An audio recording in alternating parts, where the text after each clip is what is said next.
guys, nanguha ako ng pansit-pansitan guys. Oh. Pansit-pansitan. Ilalaga ko yan guys. Kasi gamot daw yan sa ano eh. Yung may mga stones. At saka sa diabetes, pwede daw. Yan.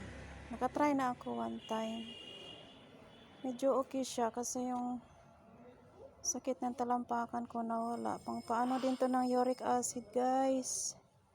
Pampatanggal ng uric acid sa katawan. Inom ako uli nito. Kasi ano ako eh.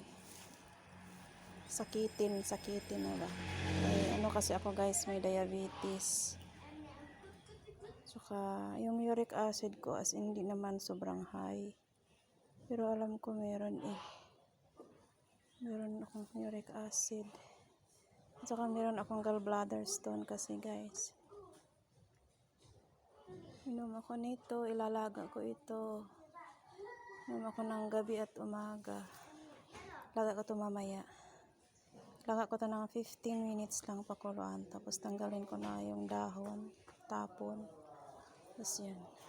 Itong tubig niya inumin ko. Sige guys, maraming salamat. Share ko lang sa inyong pansit-pansitan dito sa Bangladesh. Mahirap hanapin. Kaya, salamat.